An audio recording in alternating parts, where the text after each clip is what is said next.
శ్రేష్టమైన నామమున ఉదయకాలం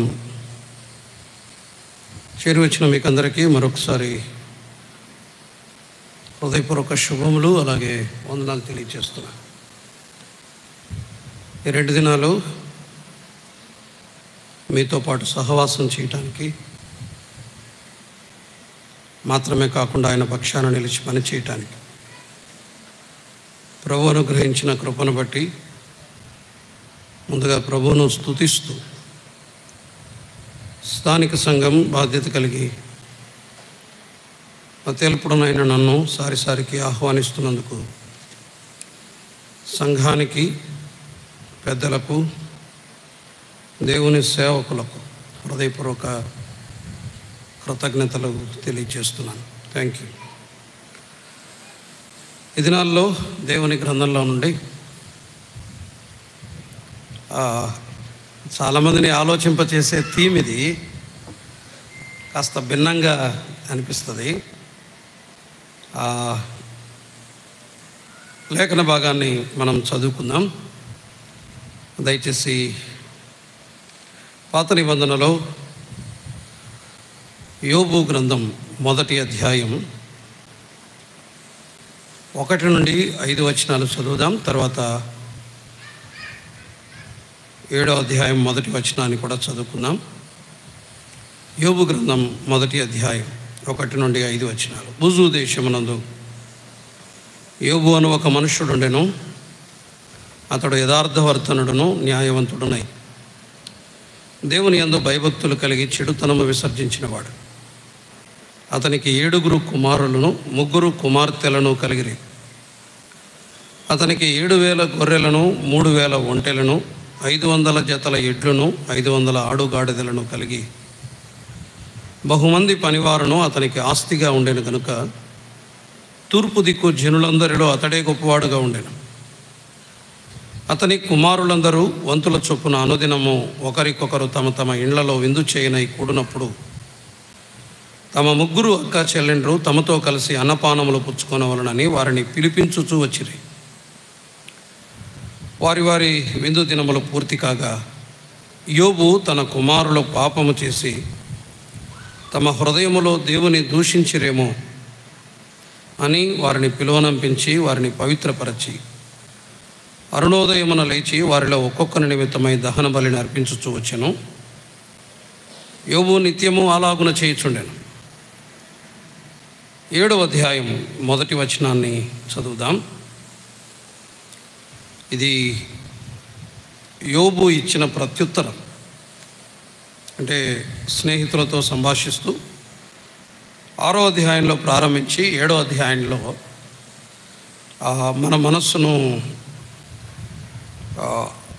ఆకర్షించే ఒక మాట యోబు నోట నుండి వచ్చింది. భూమి మీద నరుల కాలము యుద్ధకాలము కాదా?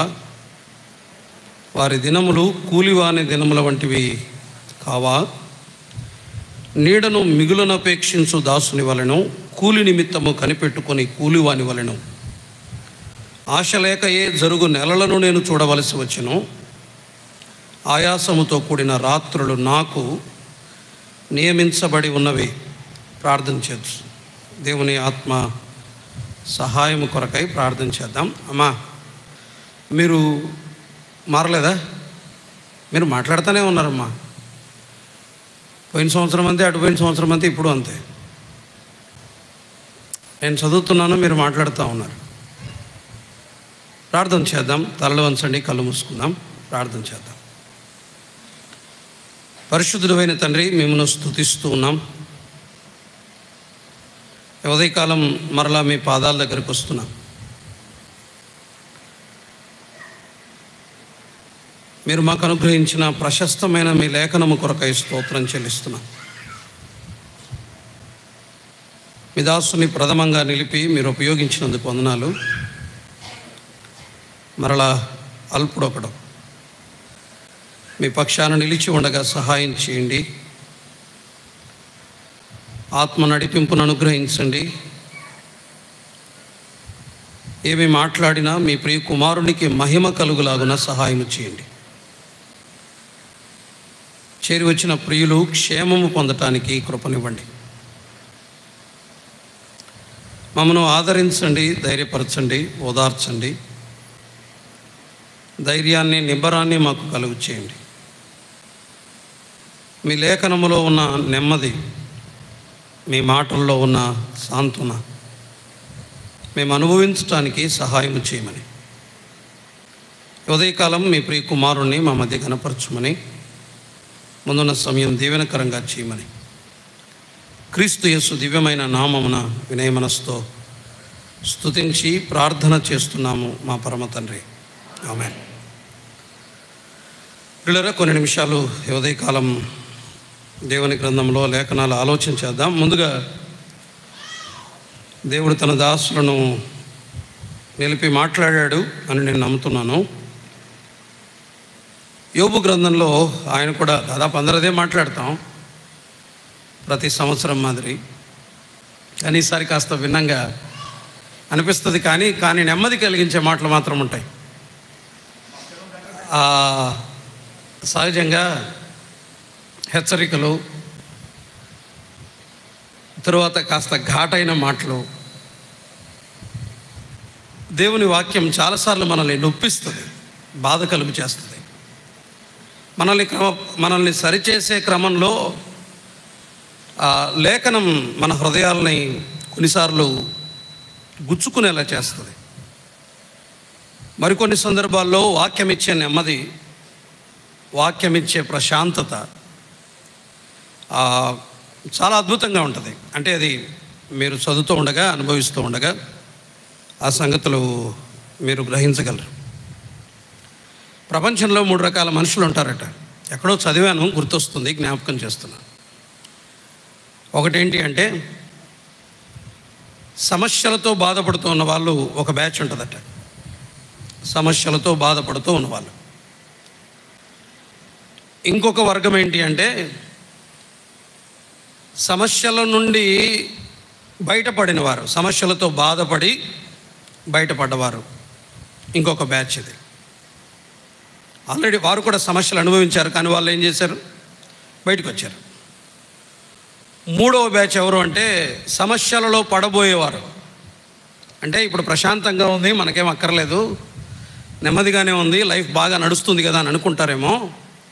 తప్పకుండా భవిష్యత్తు ఎలా ఉంటుంది? తప్పనిసరిగా సమస్య వస్తుంది. యోబులో కూడా 3 దశలు ఉన్నాయి, మీరు గమనించండి. మొదటి అధ్యాయం ప్రారంభంలో మీరు చూసినప్పుడు తాను చాలా క్షేమస్థితిలో ఉన్నాడు, ఏ ప్రాబ్లం లేదు, కుటుంబం బాగుంది, ఆస్తి బాగుంది, సమస్యలు లేవు, అనారోగ్యం లేదు, బాధ లేదు, తను చాలా సేఫ్గా ఉన్నాడు. బహుశా ఇక్కడ ఉన్నారు కొంతమంది ఉంటారు, ఇక్కడ కూర్చున్న వాళ్ళు ఉంటారు, మాకే ప్రాబ్లం లేదు, నెమ్మదిగా ఉన్నాం, ఈ సమస్యలను గురించిన వర్తమానాలు, బాధను గురించిన వర్తమానాలు మాకేమంత పెద్ద ప్రయోజనం కలిగించవేమో అని అనుకుంటారేమో. గుర్తుపెట్టుకోండి, అన్ని రోజులు ఒకేలా ఉండవు, అన్ని కాలాలు ఒకేలా ఉండవు. యోబు చాలా నెమ్మదిని అనుభవించాడు మొదటి 5 వచనాల్లో. తరువాత సీన్ మారిపోతుంది. యోబు సమస్యల్లోనికి వెళ్ళిపోతాడు. బహుశా ఇక్కడ ఉంటారు కొంతమంది సమస్యలతో బాధపడుతున్న వాళ్ళు. అర్థం కాదు, ఎందుకు వచ్చిందో కూడా అర్థం కాదు. కొన్ని కారణమైన తెలిస్తే, పలాని కారణాన్ని బట్టి నా జీవితంలో ఈ సమస్య ఉందని కారణమైన తెలిస్తే దిద్దుకుందాం, సరి చేసుకుందాం అని అనిపిస్తుంది. కొన్నిసార్లు కారణాలు కూడా తెలియవు. ఎందుకు కొట్టబడతామో తెలియదు, ఎందుకు శ్రమల గుండా వెళ్తామో తెలియదు. బహుశా దాదాపు యోబు కండిషన్ కూడా అదే. ఉన్నట్టుండి ఇంత భక్తిపరుడు ఎందుకు అంత పెద్ద శ్రమల్లోనికి నెట్టివేయబడ్డాడో యోబుకు తెలియదు. ఇక్కడ చాలామందికి తెలియదు కూడా. వై లాట్, ఎందుకు ప్రభు అంటారు కదా సహజంగా. రైట్. యోబులో 3వది కూడా ఉంది. ఎక్కడ? చివరి అధ్యాయాల్లో ఏం చేశాడు ఆయన? సమస్యలో నుండి బయటకు వచ్చాడు. సమస్య నుండి బయటపడిన తర్వాత యోబు స్థితి కూడా రాయబడింది ఇక్కడ. ఎక్కడ? యోబు గ్రంథంలోని. యోబులో 3 అనుభవాలు ఉన్నాయి, మనలో కూడా 3 అనుభవాలు ఉంటాయి. బహుశా 3 రకాల వ్యక్తులు ఉంటారు. కాబట్టి అందరికీ అవసరం. పర్లేదు, లైఫ్ బాగుంది, బిందాస్ ఉంది, ఏం ప్రాబ్లం లేదు, నెమ్మదిగా సాగిపోతుందంటే హలో వినండి, కొంచెం కాలం ఆగండి, తప్పకుండా మీరు కూడా ఆ సమస్య గుండా వెళ్ళాల్సి వస్తుంది. అందుకనే ఆ మాట రాయబడింది, భూమి మీద నరుల కాలము యుద్ధ కాలము కాదా అని. ఇక్కడ హైవే రోడ్స్ ఉండవు. వాస్తవానికి ఇంగ్లీష్లో ఏమని ఉంటుందంటే అపాయింటెడ్ టైం అని ఉంటుంది. మానవులకు నియమించబడిన కాలం అని ఉంటుంది. మానవునికి దేవుడు నియమించిన కాలం ఏం కాలం అంటే దేవుడే అపాయింట్ చేశాడు. అది నియమించబడిన కాలం. యుద్ధకాలం అని ఎందుకు రాశాడంటే దానికి చాలా భావాలు అక్కడ రాశాడు. సభ అనే హీబ్రూ వర్డ్లో హెవీ, భారం, లేకపోతే బరువు, చాలా కష్టం, కఠినం, హార్డ్ అనే పదాలు చాలా రాశాడు. యుద్ధకాలం అంటే అర్థం ఏంటి అంటే జీవితాలు బరువు, ఆ దినాలు బరువు అనిపిస్తాయి, జీవితం భారం అయిపోతుంది. యుద్ధం అంటే అదే, చాలా కఠినంగా అనిపిస్తాయి దినాలు. 7వ అధ్యాయంలో అదే అంటాడు, మరణాన్ని కోరుకుంటాడు. నేను చనిపోతే బాగుండు అని అంటాడు. నేను చావును కోరుకుంటున్నానని 7వ అధ్యాయం చివరి వచనంలో చెప్పాడు. బాధను భరించలేక ఆ మాటలు మాట్లాడాడు యోబు. ఇది యోబు గ్రంథంలో మనం చూసేవి. అందుకనే ఈ వర్తమానాలు తప్పనిసరిగా అందరికీ మేలు కలుగు చేస్తాయి. జాగ్రత్తగా, నెమ్మదిగా మనసు పెట్టి వినాలని ప్రభునామమున ప్రేమతో మనవి చేస్తూ ఉన్నాం. యోబు గ్రంథంలో మనం 7వ అధ్యాయాన్ని నేరుగా మనం చదవట్లేదు, కానీ యుద్ధకాలం అంటే యోబు గ్రంథమంతా యుద్ధకాలమే. యోబు గ్రంథమంతా యుద్ధకాలమే. మీకు యోబు గ్రంథాన్ని మనం 3 భాగాలుగా విభజించుకుందాం. 3 ప్లేసెస్లో యోబు పోరాడినట్టుగా కనపడుతుంది. మొదటిది ఏంటంటే 1-2 అధ్యాయాలు. యోబు గ్రంథంలో 1-2 అధ్యాయాల్లో యోబు అపవాది చేతిలో కనబడతాడు. యోబు అపవాది చేతిలో పడతాడు. 1-2 అధ్యాయాలలో యోబు అపవాది చేతిలో పడతాడు. అపవాది ఎంత నలపాలంత నలుపుతాడు ఫస్ట్ 2 చాప్టర్స్లో. 3వ అధ్యాయం మొదలుకొని 37వ అధ్యాయం వరకు, చెప్పాలంటే 40వ అధ్యాయం వరకు అనుకోండి ఇంచుమించు. 3వ అధ్యాయం మొదలుకొని 37వ అధ్యాయం వరకు, లేకపోతే 38వ అధ్యాయం వరకు యోబు మనుషుల చేతిలో పడతాడు. ఎవరి చేతిలో? మనుషుల చేతిలో. ఒక ఆయన వర్తమానం ఇచ్చిన తర్వాత మా దగ్గర, నేను ఆదివారం మాట్లాడాను ఇదే, అన్న అపవాది చేతిలో కంటే మనుషుల చేతిలో పడడం ఇంకా దారుణం అన్న మాటలతో చంపేస్తారు మొత్తం. అంటే ఎన్నో అధ్యాయాలు తెలుసా మీకు? అపవాది చేతిలో పడింది 2 చాప్టర్సే, 2 అధ్యాయాలు. మనుషుల చేతిలో పడ్డప్పుడు యోబు బాధపడిన సందర్భాలు ఎన్నో తెలుసా? మీరు ఒకసారి నేను వాటిని జ్ఞాపకం చేస్తాను. 4వ అధ్యాయం మొదలుకొని 14వ అధ్యాయం వరకు ఫస్ట్ రౌండ్. ఇది ఒక రౌండ్ అనమాట. అంటే 3 మీద పడి దాడి చేస్తారు. ఎవరెవరు? మొదట ఎలీఫజు, తర్వాత బిల్దదు, తర్వాత జోఫర్. ఫస్ట్ ఒక రౌండ్ వేసుకుంటారు. ఎవరిని? యోబుని. యోబు ఆన్సర్ ఇస్తానే వస్తాడు. ఇది ఫస్ట్ రౌండ్. 4వ అధ్యాయం నుండి 14వ అధ్యాయం వరకు. 15వ అధ్యాయం నుండి 21వ అధ్యాయం వరకు సెకండ్ రౌండ్. మళ్ళీ వాళ్ళే వదలరు అక్కడికి. వాళ్ళ లక్ష్యం ఏంటంటే యోబు చెయ్యని పాపాన్ని యోబుతో ఒప్పించాలన్నది వాళ్ళ ప్రయత్నం. యోబు గ్రంథంలో జరిగే పోరాటం ఏంటంటే యోబు ఏ తప్పు చేయలేదు, కానీ వీళ్ళు ఏమన్నారు తెలుసా? నువ్వు తప్పు ఒప్పుకో. అరే బాబు, నేను ఏ తప్పు చేయలేదంటుంటే వాళ్ళు ఏమంటారు తెలుసా? నో, నువ్వు తప్పు ఒప్పుకో, నువ్వు తప్పు చేసావు, అందుకనే నీకు శ్రమ, అందుకే నీకు బాధ, అందుకే నొప్పి, నువ్వు ఒప్పుకో, తప్పు ఒప్పుకో. ఇది సెకండ్ రౌండ్. ఎక్కడి నుండి? 15 నుండి 21 వరకు. 22 నుండి 32 వరకు, 37 వరకు ఇది థర్డ్ రౌండ్. ఇది 3వ రౌండ్. మామూలు బాక్సింగ్లో రౌండ్స్ ఉంటాయి కదా, రైట్. ఇది థర్డ్ రౌండ్. థర్డ్ రౌండ్లో మళ్ళీ ఈసారి ఎందుకో తెలియదు జోఫర్ మౌనం అవుతాడు. మాట్లాడేది ఎవరంటే ఎలీహు మాట్లాడతాడు. ఇతను యాడ్ అవుతాడు. మీరు పెద్దోళ్ళు అనుకున్నాను, మీకు జ్ఞానం వస్తుందని, వయసుకు జ్ఞానం ఉంటుంది అనుకున్నాను, నాకు అర్థమవుతుంది, మీ చేత కావట్లా. ఆయన ఒప్పించలేకపోతున్నారు. ఏమని? నేను తప్పు చేసినానని ఒప్పించలేకపోతున్నారు. చెయ్యని తప్పును యోబు ఎలా ఒప్పుకుంటాడు చెప్పండి?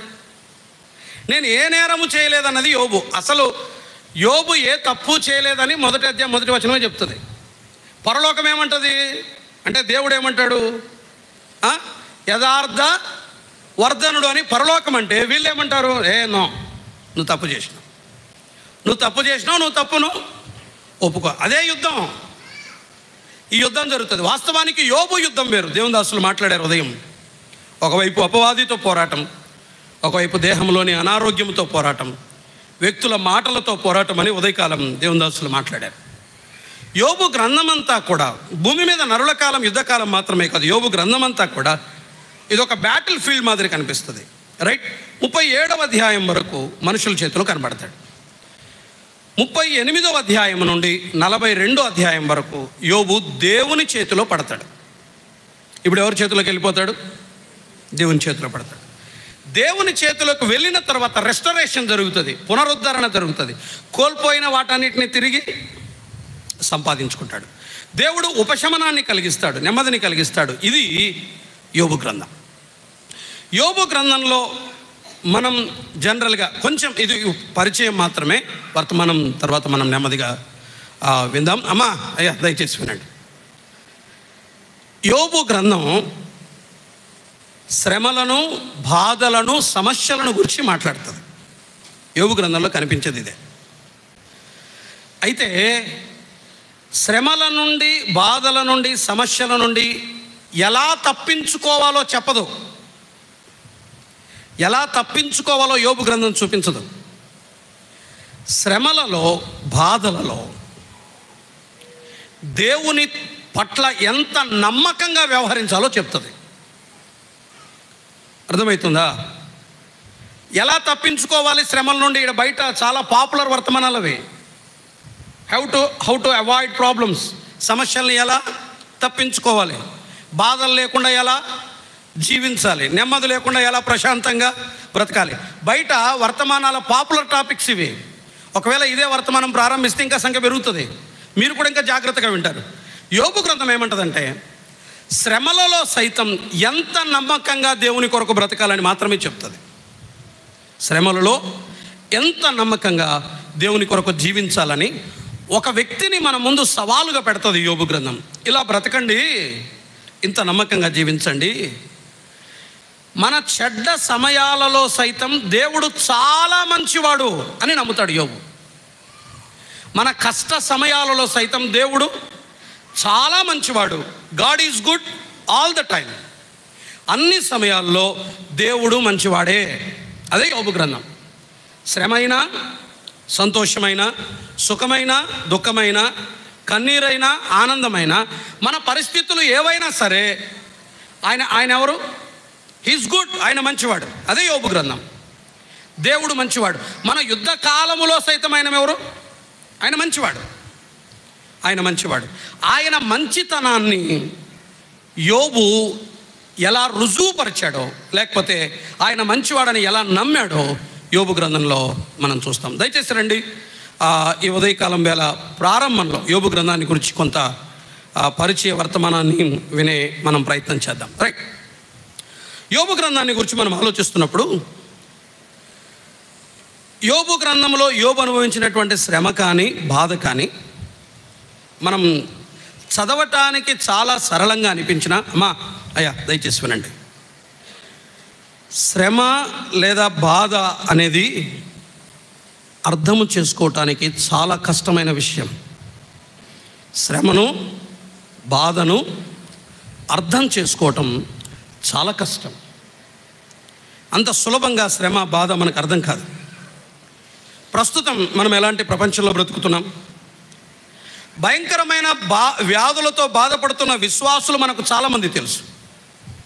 వాళ్ళని చూసినప్పుడు చాలా బాధేస్తుంది. వాళ్ళ వ్యాధి, వాళ్ళ బాధ మనం చూసినప్పుడు చాలా బాధేస్తుంది.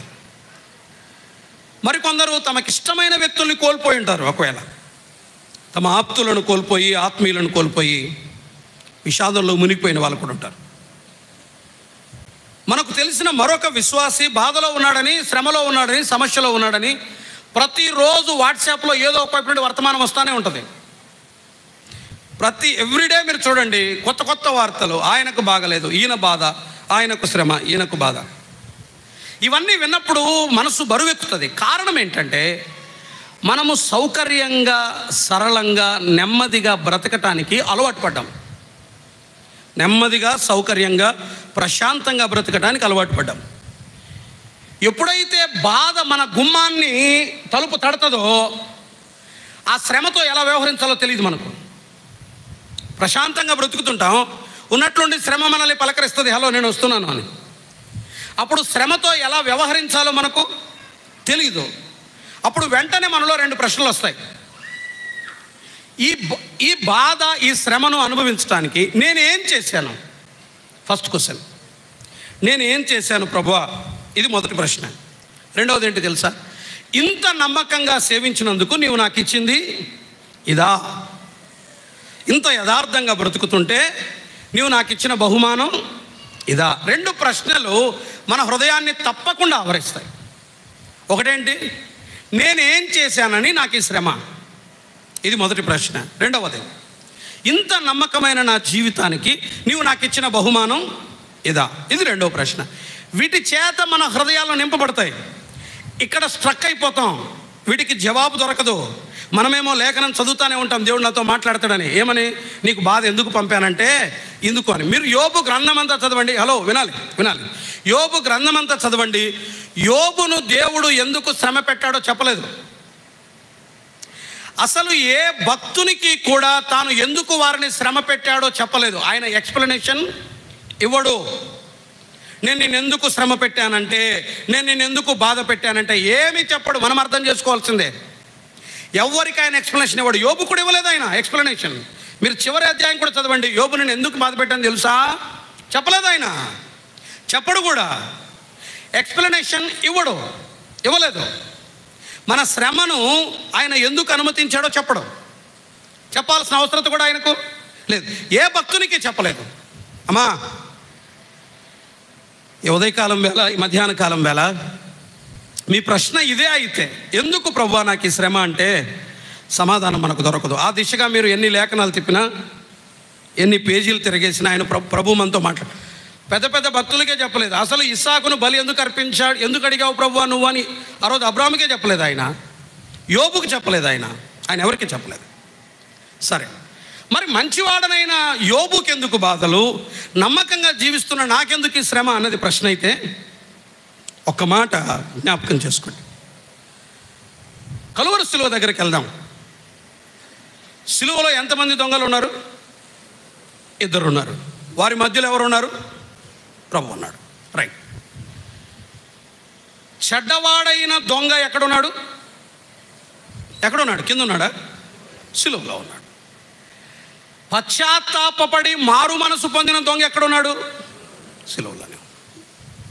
రైట్. దొంగలకు న్యాయం, వాళ్ళు సిలువలో ఉండడం, శ్రమ అనుభవించడం న్యాయం. మరి ప్రభు ఎందుకు సిలువలో ఉన్నాడు? ఆయన ఎవరు? ఏ నేరము చేయలేదు ఆయన, ఏ తప్పిదము చేయలేదు. గుర్తుపెట్టుకోండి, పాపము చేసిన వాడు సిలువలో ఉన్నాడు.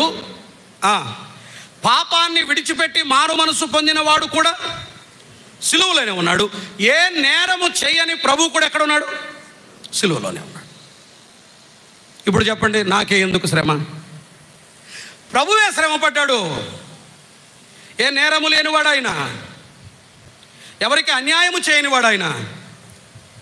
3.5 సంవత్సరాల జీవిత కాలంలో మాట ద్వారా కూడా నొప్పి కలిగించలేదు ఆయన, ఎవరికి నష్టం కలుగు చేయలేదు ఆయన.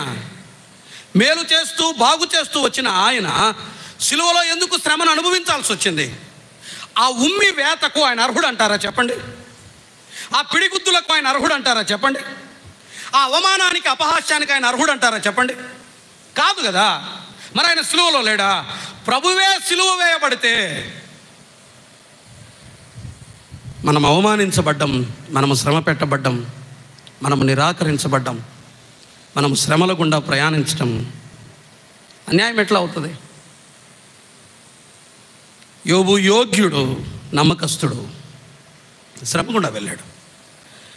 భక్తులందరూ శ్రమ గుండా వెళ్ళారు. అందుకనే ఒక మాట ప్రియులరా, ఒక దైవదేశుడు ఇలా అంటాడు, శ్రమ అన్నది భక్తుల జీవితాలలో యేసుక్రీస్తు నుండి మనకు లభించిన వారసత్వం అట. అర్థమైందా? వారసత్వం అంటే ఏమి? నాకు వారసత్వంగా నేను రాకూడదు. మాది కొంచెం స్థలం విషయం కొన్ని సమస్యలు ఉన్నాయి, వారసత్వంగా వచ్చే స్థలం గురించి. అయిపోయింది, దాదాపు నేను అయిపోయింది, ఈరోజు పని అయిపోతుంది. బట్ ఈ టైంలో నేను ఇక్కడికి వచ్చేసాను. వారసత్వం అంటే ఆస్తిపాస్తులు తెలుసు మనకు, కానీ యేసుక్రీస్తు వారసత్వంగా మనకిచ్చింది ఏంటి? మహిమ. కానీ మహిమకు వెళ్ళాలంటే ఏముండాలి? శ్రమ ఉండాలి. కాబట్టి వాస్తవానికి ఆయన మహిమ ఇచ్చాడు అనే దానికి బదులుగా యేసుక్రీస్తు నుండి మనకు లభించిన గొప్ప వారసత్వం ఏంటంటే ఏమనుభవించడం? శ్రమ అనుభవించడం. కాబట్టి ప్రియులరా, శ్రమను అనుభవిస్తూ ఉంటే ఈ ఉదయకాలం వేళ శ్రమలో, నొప్పిలో, బాధలో ఒకవేళ మీరుంటే వినండి, మనము ఆయన వారసులం. ఆయన వారసత్వంగా ఆయన నుండి సంక్రమించిందే ఈ శ్రమ. ఆయనతో పాటు మనము శ్రమను అనుభవించాలి. నమ్మటానికి వచ్చిన భక్తులకు పౌలు చెప్పిన మాట అదే. ఏ సమస్యలు రావాలని చెప్పలేదు. మనం అనేక శ్రమలు అనుభవించి దేవుని రాజ్యములో ప్రవేశించాల్సింది. చాలా ఉంది జీవితం, ఇంకా చాలా శ్రమలు గుండా వెళ్ళాలి. దయచేసి రండి ఆలోచన చేద్దాం. రైట్, ఈ శ్రమల వెనకాల, లేకపోతే ఈ యోబు గ్రంథంలో కనిపిస్తున్న ఈ సంఘటనల వెనకాల, అసలు ఈ యుద్ధ కాలము వెనక అదే కదా, భూమి మీద నరుల కాలము యుద్ధ కాలము కదా, అదే కదా. ఈ శ్రమే, యుద్ధం, పోరాటం, నలుగుదల, ఇవన్నీ ఉన్నాయి కదా.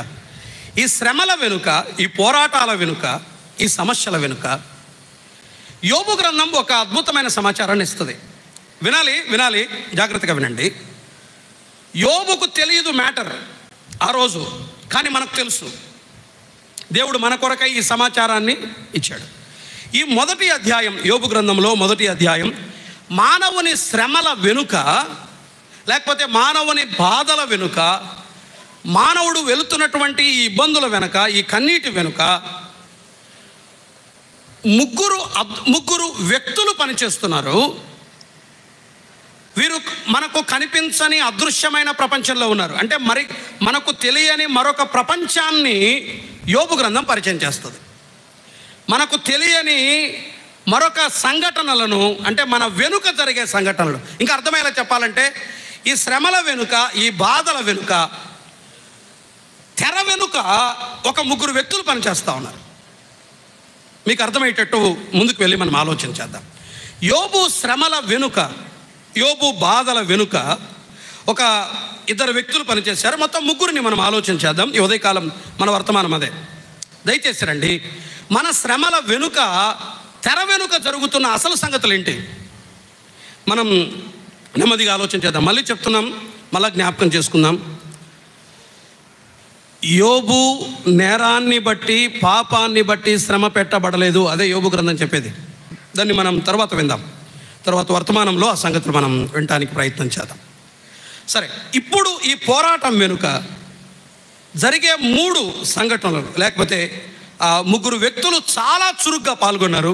ఆ తెర వెనుక జరిగే ఆ ముగ్గురు వ్యక్తుల గురించి, మనం పనిచేసే ముగ్గురు వ్యక్తుల గురించి మనం త్వరగా ఆలోచన చేద్దాం. దయచేసి రండి, మొదటి సందర్భానికి రండి. యోబు గ్రంథం మొదటి అధ్యాయం. యోబు గ్రంథం మొదటి అధ్యాయం 6వ వచనం చదువుదాం. దేవదూతలు 1 అని రాసి మూల భాషలో దైవ కుమారులు అని ఉంది. దేవదూతలు యెహోవా సన్నిధిని నిలుచుటకై వచ్చిన దినమొకటి తటస్థించెను. ఆ దినమున అపవాది యగువాడు వారితో కలిసి వచ్చెను. యెహోవా, నీవు ఎక్కడ నుండి వచ్చితివని అని అడుగుగా, అపవాది, భూమి మీద ఇటు అటు తిరుగులాడుచు అందులో సంచరించు వచ్చితనని యెహోవాకు ప్రత్యుత్తరం ఇచ్చాను. అందుకు యెహోవా, నీవు నా సేవకుడైన యోబు సంగతి ఆలోచించితివా? అతడు యథార్థవర్ధనుడును న్యాయవంతుడనై దేవుని యందు భయభక్తులు కలిగి చెడుతనం విసర్జించిన వాడు, భూమి మీద అతని వంటి వాడు ఎవడనూ లేడు అని అడుగుగా, అపవాది, యోబు ఊరకయే దేవుని యందు భయభక్తులు గలవాడాయన. నీవు అతనికిని, అతని ఇంటి వారికిని, అతనికి కలిగిన సమస్తమునకును చుట్టూ కంచె వేసితివి కదా అని అన్నాడు. ఇది పాయింట్. యోబు శ్రమ వెనుక, లేకపోతే యోబు జీవితం వెనుక, తెర వెనుక మనకు తెలియని మరొక ప్రపంచం ఉంది. ఆ ప్రపంచంలో మనల్ని ఆధారం చేసుకొని జరుగుతున్న కొన్ని సంఘటనలు ఉన్నాయి. ఆ సంఘటన మొదటి అధ్యాయంలో ఉంది. అదేంటంటే, తెర వెనుక మన విషయంలో ఒక వ్యక్తి చాలా చురుకుగా పనిచేస్తూ ఉన్నాడు. అతను ఎవరో తెలుసా? అపవాది. తెర వెనుక మన విషయంలో చాలా చురుకుగా పనిచేస్తున్న వ్యక్తి ఎవరు? అపవాది. వినండి, ఇక్కడ ఒక మాట జ్ఞాపకం చేసుకుందాం. ప్రభు ఏమన్నాడంటే, నువ్వు యోబు సంగతి ఆలోచన చేసావా అని అన్నాడు. తెలుసు నాకు. ఉరకనే భయభక్తులు కలిగి ఉన్నాడు అనుకుంటున్నారా? అతని చుట్టూ ఏం వేసామన్నాడు? కంచె అని. నేను ఆ ప్రశ్న ఏంటంటే, ప్రభువు చెప్పిన తరువాత అపవాది వెళ్ళి యోబుకు హాని చేయటానికి తలపెట్టాడా? ప్రభువు చెప్పకముందే ప్రయత్నం చేశాడా? ప్రయత్నం చేశాడు కాబట్టి తెలిసింది ఏమని? కంచుందని. ట్రై చేసి ఫెయిల్ అయ్యి ఇప్పుడు వెళ్ళాడు. కంచేసావు, ఉరకనే భయభక్తులు కలిగి ఉంటాడా? అంటే ప్రభువు అనుమతించక మునిపై ఏం చేశాడు? దాడి చేశాడు. దాడి జరిగింది. దాడి చేసినప్పుడు ఒకటి తెలిసి వచ్చింది, ఏమని? చుట్టూ కంచె ఉంది అని. ఇప్పుడు చెప్పండి పిల్లరా, మనం అతనిని చూడలేకపోయినప్పటికీ మన విరోధి అపవాది మన జీవితాలలో మన చుట్టూ చాలా చురుకుగా పనిచేస్తున్నాడు. నీ విషయంలో చాలా యాక్టివ్ రోల్ ప్లే చేస్తున్నాడు. నీకు తెలియదు, నాకు తెలియదు. మనపై దాడి చేయటానికి ప్రయత్నించిన సంగతి కూడా మనకు తెలియదు. అసలు దాడి చేసిన వాడు అతనే అన్న సంగతి కూడా యోబుకు తెలియదు. అతని కార్యాచరణ పరిధి చాలా పెద్దది. అంటే అతని యాక్టివిటీ స్కోప్ ఉంటుంది కదా, అతనికి చాలా పెద్దది. ఎందుకంటే అతనికి ఏజెంట్స్ ఉన్నారు, ఎల్ఐసి ఏజెంట్ల మాదిరి. అతనికి కూడా ఏజెంట్స్ ఉన్నారు. ఎవరు వాళ్ళు? దురాత్మల సమూహం. లక్ష్యం ఏంటి అంటే, జాగ్రత్తగా వినండి, మనపై దాడి చేసినప్పుడు, ఇప్పుడు యోబుపై దాడి జరిగినప్పుడు దేనిపై దాడి చేశాడు మొదట చెప్పండి? యోబు ఆర్థిక వ్యవహారాలపై దాడి చేశాడు. తరువాత కుటుంబంపై దాడి చేశాడు. తరువాత ఆరోగ్యంపై దాడి చేశాడు. ఆ తర్వాత దాడి ఆగిపోలా, 4వ అధ్యాయం స్టార్ట్ అయింది. ఎవరు? స్నేహితుల రూపంలో. ఎవరితో ఇప్పుడు ఎలా దాడి చేశాడు? ఇప్పుడు ఎక్కడ దాడి చేశాడు? మనసు మీద దాడి చేశాడు. అపవాది దాడి అన్నది 37వ అధ్యాయం వరకు కొనసాగింది. 2వ అధ్యాయానికి అయిపోలా. అక్కడ మనకు ప్రత్యక్షంగా యోబు అపవాది కనపడ్డు, కానీ వీరు యోబు మనసు మీద ఒత్తిడి పెడుతూ వచ్చారు, మనసుపై దాడి చేస్తూ వచ్చారు. మన ఆర్థిక వ్యవహారాలపై దాడి చేస్తాడు, రైట్. మన కుటుంబాలపై దాడి చేస్తాడు, చెప్పాలి. మన ఆరోగ్యాలపై దాడి జరుగుతుంది, మన మనస్సుపై కూడా దాడి జరుగుతుంది. దాడి లక్ష్యం ఏంటి? నా డబ్బులన్నీ పోగొడితే అతనికి ఆనందం కాదు. నాకు అనారోగ్యానికి గురైతే అతనికి ఆనందం కాదు.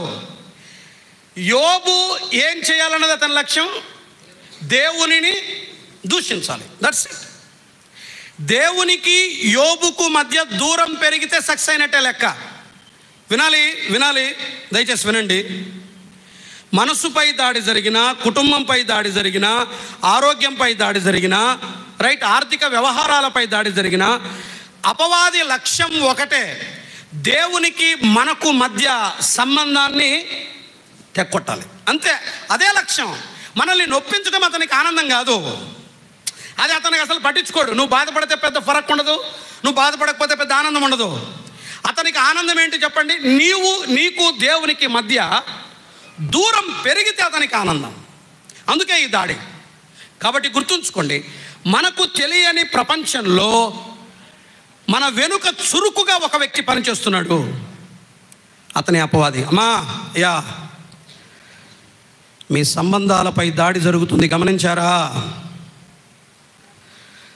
యోబు తన వారిని తన దగ్గర నుండి దూరం చేశాడు. యోబు కుమారులను కుమార్తెలను యోబు యొద్ద నుండి దూరం చేశాడు. యోబు భార్యను కూడా దూరం చేశాడు. సంబంధాలపై దాడి, సంఘముపై దాడి, సాక్ష్యముపై దాడి, అపవాది దాడి జరుగుతుంది. గమనించండి, అపవాది దాడి జరుగుతుంది. చాలా చురుగ్గా పనిచేస్తున్నాడు. మనం చాలా పట్టనట్టుగా, మనం ఎంత ప్రశాంతంగా ఉన్నాం తెలుసా? ఏం కాదు, నన్ను ఎవడు ముట్టుకోలేడు. కానీ మన మీద అపవాది దాడి జరుగుతుంది. ఇది పాత నిబంధన మాత్రమే చెప్పదు, కొత్త నిబంధన దాన్ని మళ్ళీ నొక్కి చెప్పింది. మనకు బాగా తెలుసు, పిచ్చి పిచ్చిగా తెలుసు మనకు బాగా. ఆ వచనం ఏంటది చెప్పండి? పేతురు మొదటి పత్రిక. ఇప్పుడైనా చెప్పండి. 5వ అధ్యాయం చెప్తే కదా నేను, మనకు బాగా పిచ్చి పిచ్చిగా తెలుస్తుంది. మొదటి పత్రిక 5వ అధ్యాయం 8వ వచనం. నిబ్బరమైన బుద్ధి గలవారై మెలకుగా ఉండుడి. మీ విరోధి అయిన అపవాది గర్జించు సింహము వలె ఎవరిని మృంగుదునని వెదకుచూ తిరుగుచున్నాడు. యోబు గ్రంథంలో ఏమన్నాడు? ఇటు అటు తిరుగులాడు. ఇక్కడేమన్నాడు? వెదకుచూ తిరుగుచున్నాడు. మన సంఘాలపైన, మన కుటుంబాలపైన, మన ఆరోగ్యాలపైన, మన మనస్సు పైన అపవాది దాడి చేయటానికి చాలా చురుకుగా పనిచేస్తున్నాడు. జాగ్రత్త. చాలా చురుకుగా పనిచేస్తున్నాడు. అపవాది బంధించబడి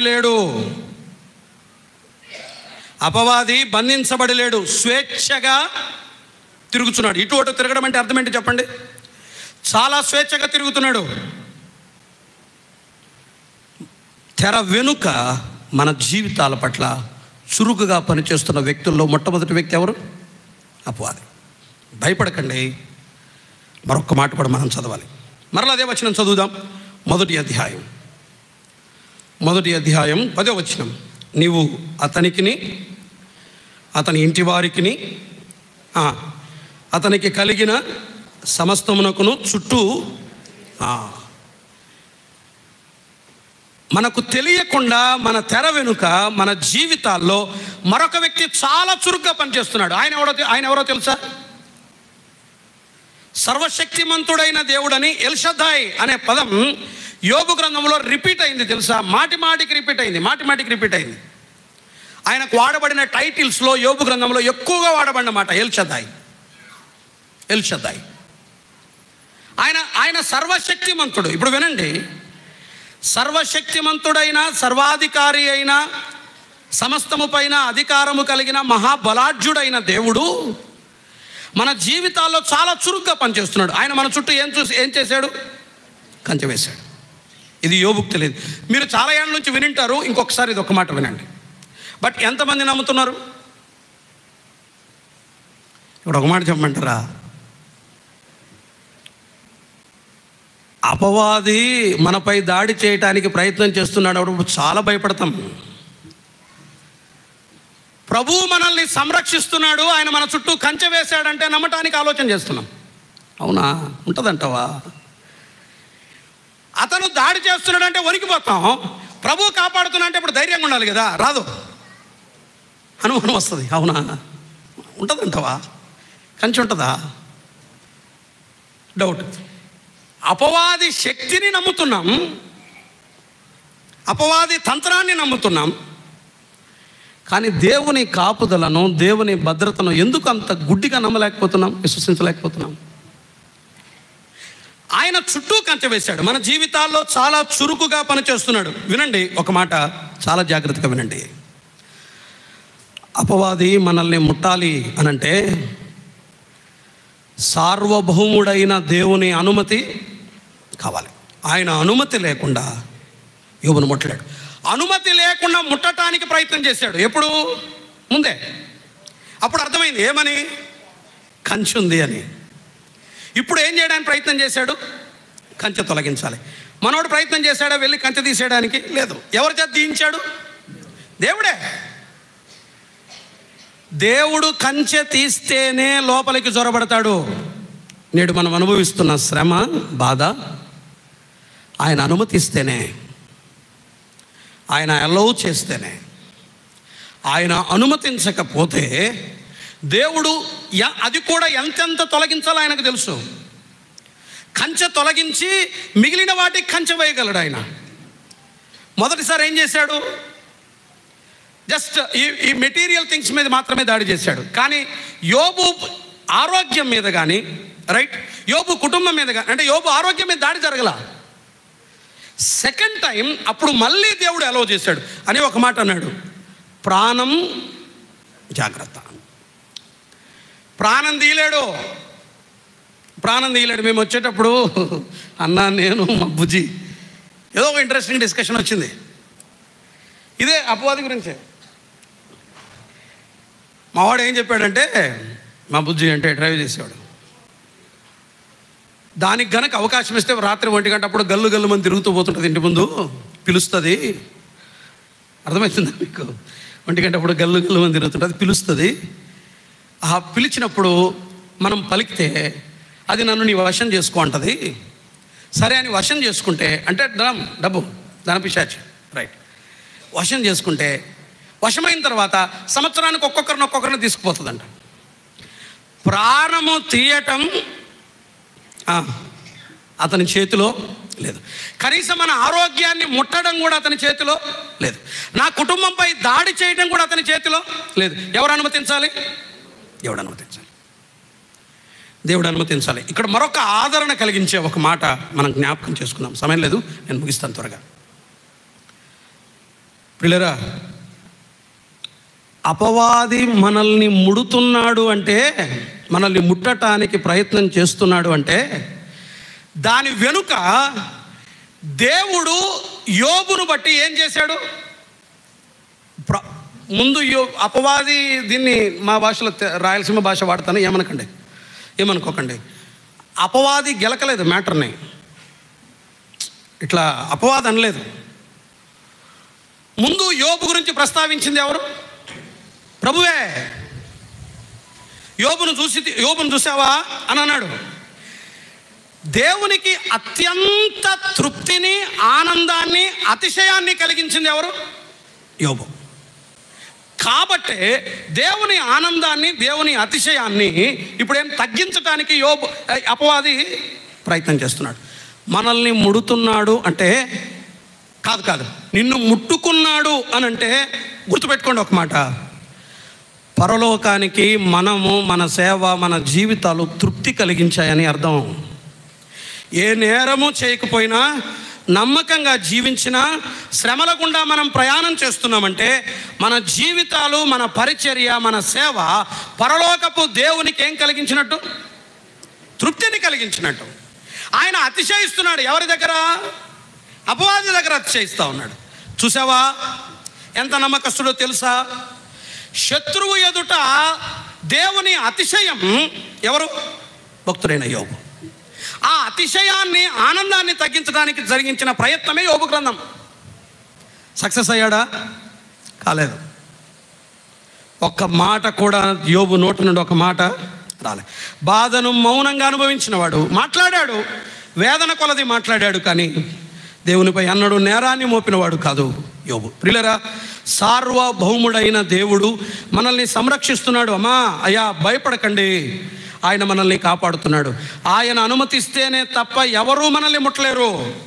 ఆయన మనల్ని కాపాడుతున్నాడు. తెర వెనుక మన జీవితాల్లో చురుగ్గా ఒక వ్యక్తి పనిచేస్తున్నాడు. ఆయన ఎవరు? సార్వభౌముడైన దేవుడు. కొత్త నిబంధనలో యేసుక్రీస్తు ప్రభు కూడా ఒక మాట అన్నాడు. యోహాను సువార్త 5:17లో నా తండ్రి ఇది వరకు పనిచేస్తున్నాడు. యోహాను సువార్త 5:17లో ఉంటుంది, నా తండ్రి ఇది వరకు పనిచేస్తున్నాడు. అంటే అర్థం ఏంటి? ఇంతవరకు ఆయన ఏం చేస్తున్నాడు? పనిచేస్తున్నాడు. ఇప్పటి వరకు పనిచేస్తూనే ఉన్నాడు. తండ్రి పనిచేస్తూనే ఉన్నాడు. నీ విషయం పనిచేస్తున్నాడు, నా విషయం పనిచేస్తున్నాడు. నమ్మకమైన, యోగ్యులైన, భక్తిపరులైన విశ్వాసులారా, పెద్దలారా, దేవుని సేవకులారా, మన విషయాలలో దేవుడు చాలా చురుకుగా పనిచేస్తున్నాడు. శత్రువు ముట్టకుండా ఆయన మనల్ని సంరక్షిస్తున్నాడు, కాపాడుతున్నాడు. ఇది మనకు తెలియదు. ఆనాడు యోబుకు తెలియనట్లు మనకు కూడా తెలియదు. చివరిది ఆ మాట చదివి నేను ప్రార్థన చేస్తాను. యోబు గ్రంథంలో లేదు, కానీ కొత్త నిబంధనలో మనకు ఆదరణ కలిగించే మరొక మాట మనం చదివి ముగించుకుందాం. యోహాను రాసిన మొదటి పత్రిక, యోహాను వ్రాసిన మొదటి పత్రిక 2వ అధ్యాయం 1వ వచనం చూడండి. నా చిన్నపిల్లలారా, మీరు పాపము చేయకుండుటకై ఈ సంగతులను మీకు వ్రాయిచున్నాను. ఎవడైనా పాపము చేసిన యెడల నీతిమంతుడైన యేసు క్రీస్తు అను ఉత్తరవాది తండ్రి యొద్ద మనకున్నాడు. బలహీనులమైన శరీరంలో జీవిస్తున్న మన కొరకై ఆదరణ కలిగించే మరొక మాట ఏంటంటే, మన జీవితాల పట్ల చురుకుగా పనిచేస్తున్న మరొక వ్యక్తి ఉన్నాడు. న్యాయవాది, ఉత్తరవాది, అడ్వకేట్. ఎవరైనా? మన ప్రభు అయిన యేసుక్రీస్తు. మన ద్వారా పాపము జరిగిన ప్రతిసారి, వింటున్నారా? మన ద్వారా పాపము జరిగిన ప్రతిసారి మనం బలులు అర్పించాల్సిన అక్కర్లా. ప్రభువు నిలబడి తండ్రి సముఖమున నానా ఎబెనెజర్, రక్తం కార్చాను కదా ఆయన కొరకు, క్షమించవా, వదిలిపెట్టవా, ఈ ఒక్కసారికి ఆయన్ని ఉపేక్షించవా? ఎవరు ఈ మాట పలుకుతున్నది? ప్రభు అయిన యేసుక్రీస్తు. ఆయన మన పాపములకు శాంతికరమై ఉన్నాడు. నా నిమిత్తము తండ్రి దగ్గర నిత్యము విజ్ఞాపన చేస్తూ ఉన్నాడు. ఆయన చాలా చురుగ్గా పనిచేస్తున్నాడు. అమ్మా అయ్యా నీ కొరకై ఆయన తండ్రి దగ్గర ఉత్తరవాదత్వాన్ని చేస్తున్నాడు. తండ్రి దగ్గర బ్రతిమిలాడుతున్నాడు. పొరపాటైంది ప్రభువా, క్షమించవా, ప్రాణం పెట్టాను కదా అతని కోసం. అందుకనే ఒక మాట, పరలోకపు తండ్రి మనల్ని చూస్తున్నప్పుడు యేసుక్రీస్తు రక్తములో నుండి చూస్తాడట మనల్ని. యేసుక్రీస్తు రక్తములో నుండి మనల్ని చూసినప్పుడు మనలో ఏం కనిపించదు? ఆయనకి పాపం కనిపించదు. ఆయన నిరంతర ఉత్తరవాదత్వం నీవు పాపము చేస్తున్నా కాపాడబడటానికి గల కారణం ఏంటంటే ఆయన ఉత్తరవాదత్వం, నీ మంచితనం కాదు. నీవు బలహీనుడవైనా, రోత బ్రతుకుతున్నా, ఇష్టానుసారంగా జీవిస్తున్నా ఆయన ఉపేక్షిస్తున్నాడు. ఆయన ఓర్మి కలిగి ఉన్నాడు. మన పాపంలో మనం ఒప్పుకొనిన ఎడల ఆయన నమ్మదగిన వాడు, నీతిమంతుడు, సమస్త దుర్నీతి నుండి మనల్ని ఇక్కడికి పవిత్రులుగా చేస్తాడు. పరలోకపు తండ్రికి నొప్పిని కలిగించకండి, ఆయనకు నెమ్మది లేకుండా చేయకండి. ప్రియులారా, ఆయన మన పక్షాన సారికి మన నిమిత్తమై ఉత్తరవాదత్వం చేస్తున్న మన ప్రియ ప్రభు మనకు ధైర్యాన్ని కలిగిస్తాడు. కాబట్టి ధైర్యంగా మనం ఆయన్ని సమీపిస్తున్నాం. మన జీవితంలో 3 వ్యక్తులు తెర వెనుక చాలా చురుగ్గా పనిచేస్తున్నారు. ఒకటి శత్రువు ఉన్నాడు, జాగ్రత్త, నిర్లక్ష్యంగా ఉంటే నష్టపోయేది మనమే. రెండవది సర్వశక్తిమంతుడైన దేవుడు ఉన్నాడు, భయపడకండి, ఆయన మనల్ని సంరక్షిస్తున్నాడు, కాపాడుతున్నాడు. ఆయన అనుమతి లేకుండా మన జీవితాల్లో ఏది జరగదు. ఏమైనా నీ నమ్మకత్వం, నీ యథార్థత, నీ భక్తి కూడా నీకు శ్రమను అనుమతింపలేని చేసిందంటే పరలోకపు తండ్రిని నువ్వు చాలా తృప్తిపరిచావు. దాని ఫలితమే నీవు నమ్మకంగా ఉన్న ఈ శ్రమ. అందుకే ముడుతున్నాడు శత్రువు. బహుశా ఆయన అనుమతించాడు కాబట్టి. కానీ పునరుద్ధరణ జరుగుతుంది, కోల్పోయిన వాటిని ఇస్తాడు. యోగ గ్రంథం ముగింపదే, హ్యాపీ ఎండింగ్. యోగ గ్రంథం కోల్పోయినవన్నీ తిరిగి అనుగ్రహిస్తాడు. మళ్ళా తిరిగి ఆనందం ఆయన చేతుల్లోకి వెళ్ళిపోతాం. అప్పుడు తృప్తిని అనుభవిస్తాం, నెమ్మదిని అనుభవిస్తాం. అంతవరకు నమ్మకంగా ఆయన కొరకు మనం బ్రతుకుతాం. మన ప్రభు మన కొరకై ఉత్తరవాదత్వం చేస్తున్నాడు. ఆయన బట్టి కూడా మనం ధైర్యంగా ఉన్నాం. మన జీవితం తెర వెనుక 3 పని చేస్తున్నారు. ఆ 3ని బట్టి, ఒక వ్యక్తిని బట్టి జాగ్రత్తగా ఉన్నాం, 2 వ్యక్తుల్ని బట్టి ధైర్యం తెచ్చుకున్నాం, ఆదరించుకున్నాం. దేవుడి తలపు మన ఆత్మల క్షేమం కొరకై ఆశీర్వదించి జీవించుకున్నాం.